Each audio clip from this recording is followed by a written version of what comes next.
तर पुण्यातल्या जलपूजन सोसायटीच्या बाजूने एकता नगरात पाणी भरले। खडकवासला धरणातून पाणी सोडल्यामुळे सिंहगड रस्ता भागातील एकता नगर परिसरात पाणी शिरले। शारदा सरोवर सोसायटीतील खालच्या मजल्यावरील नागरिकांचं स्थलांतर केले, तर काही सोसायटीच्या पार्किंगमध्येही पाणी भरले। त्यामुळे नागरिकांना काळजी घेण्याचे आवाहन केले।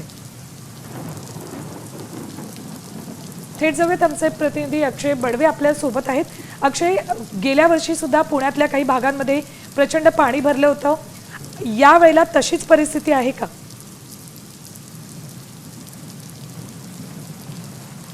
निश्चितपणे खडकवासला धरणातनं पाण्याचा विसर्ग जो आहे तो मोठ्या प्रमाणावर सुरू करण्यात आलेला आहे। मी सध्या पुण्यातल्या एकता नगर परिसरात आणि आपण जर पाहिलं तर या ठिकाणच्या ज्या सोसायट्यांच्या पार्किंगमध्ये आता पाणी शिरायला सुरुवात झालेली आहे आणि नागरिकांचं जे स्थलांतर आहे ते देखील आता व्हायला सुरुवात झालेली आहे। अग्निशमन दलाचे जवान जे आहेत ते या ठिकाणी कार्यरत असून आपण जर पाहिलं तर अग्निशमन दलाच्या गाडीवर सुद्धा एक बोट जी आहे ती देखील या ठिकाणी लावण्यात आलेली आहे की जेणेकरून कुठलाही अनुचित प्रकार घडू नये म्हणून खबरदारीचा उपाय म्हणून सगळा जो प्रशासनाकडनं घेण्यात आलेला आहे आणि नागरिकांचं जे स्थलांतर आहे ते देखील या ठिकाणी करण्यात आलेलं आहे। या ठिकाणी असलेल्या साई सिद्धार्थ अपार्टमेंटमधून काही नागरिक जे आहेत ते जवळ असलेल्या एका बॅडमिंटन हॉलमध्ये प्रशासनाकडनं त्यांची सोय केलेली आहे, त्या ठिकाणी ते चाललेले आहेत आणि सगळ्यांना आवाहन जे आहे ते पालिका प्रशासनाकडनं करण्यात आलेलं आहे की पाण्याचा विसर्ग जो आहे तो खडकवासला धरणातनं मोठ्या प्रमाणावर होणार असून या ठिकाणी खबरदारीचा उपाय म्हणून सगळ्यांनी जागरूक राहावं असं आवाहन जे आहे ते देखील पालिकेकडनं करण्यात येते। ठीक, धन्यवाद अक्षय संपूर्ण माहितीसाठी।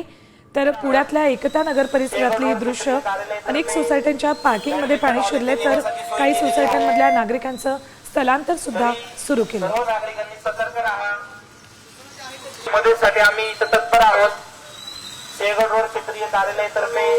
आता isakal.com आहे देशातील नंबर 1 ची मराठी न्यूज वेबसाईट।